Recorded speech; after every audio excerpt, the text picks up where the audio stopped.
Martine with Weather Co-op, where weather meets community. I do hope you're all having a wonderful start to your week. We've got some quick weather updates for you. I'm going to break these down into digestible bites, and we're going to talk about what to expect for the rest of this week. But right now, we have chillier conditions for many of you across the Midwest, the East Coast. I don't know that you're loving this. Right now, Boston, you're at 38 degrees, New Haven, 41. Philadelphia 43, we have Baltimore 45, Pittsburgh 38 degrees, and wintry mix there, and Buffalo currently just below the freezing mark. Indianapolis 34, Chicago a pair of threes along with Detroit, and Green Bay, Wisconsin in the upper 20s. So we are dealing with colder conditions for some of you across the eastern seaboard, across the Ohio Valley as well. And it's just that time of the year, and I want to make sure that you are all safe, especially because some of you did experience some precip. And as that area of low pressure continues to move offshore, we're going to watch those temperatures dip, and we want to make sure we're not seeing anything that could change over to black ice or some type of icy patch there. So please be very aware when you're driving, okay? Just be really clear. Friends and family, anybody in those areas where you're seeing those colder temperatures, let them know that they could see some icy patches out there, and that's a really big risk you run, especially when you're talking about precip and things changing over. And in fact, I'll show you right now what remains of that storm system that continues to move eastward. You'll see, in fact, if I remove the satellite right here, you'll see the radar returns, and we have a 3-hour loop. This is based on, you see the time zone here with my handy dandy blue hand, CDT, 3-hour loop. I'm also going to remove these dots. You all know, many of you know at least, I leave those up there because those are earthquakes that have been recorded over the past 24 hours of a magnitude 1 or greater. We're going to delete those. We're going to turn that off for one moment, and we're going to go through what remains here as far as the rain is concerned. And then I'm actually across parts of the southeast, I'm going to remove the radar because I want to show you. You also have some reports here for weather alerts, and this is really alarming to me in North Carolina. Are you seeing? We've got this freeze watch, parts of the Mid-Atlantic. We're seeing some blues, purples telling us here we're watching for the concern of sub-freezing temperatures that could, of course, impact any type of precip that you're seeing changing over. Please be aware of frost, freezing conditions that could kill crops and other sensitive vegetation.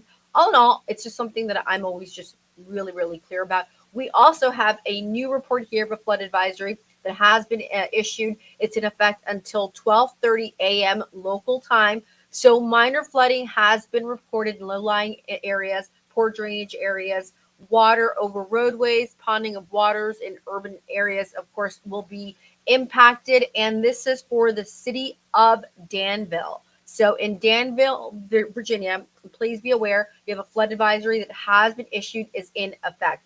So now we're dealing with winter weather types of alerts, right? Even though we're in the spring, and now we're dealing with concerns as far as flood advisories go, and we have flood warnings as well. This is something we talked about earlier. This is going to remain in effect for Jackson and Lawrence counties until 7 a.m. local time. Small stream flooding caused by excessive rainfall continues. So there is a lot happening here, a wider look across the nation. We have more winter weather types of alerts here for parts of Missouri, Kansas. We've got freeze warnings as well. Kentucky, let's go back to the Tennessee Valley. Let's go back to Kentucky. We have the concern here for flooding. So flood warning in effect. And remember, you guys had to deal with that a few weeks ago. So please be advised. We also have fire weather watches that we're concerned about for parts of the nation, including the Rockies. And then we just got these populating. Now, we're watching the Pacific Northwest a little active, as well as some more rain moves through as we get a frontal boundary, as we get some more potential there for wintry type weather. And here we have a winter storm warning that's been issued by the National Weather Service. And this is for the Cascades, Whatcom, and Whatcom County, including Mount Baker. Okay. We also have a flood watch in effect starting Tuesday afternoon through Wednesday morning. And this is for let's see, from Mason and Shelton. And then we have another winter storm warning apart from that, and a winter weather advisory that has been issued.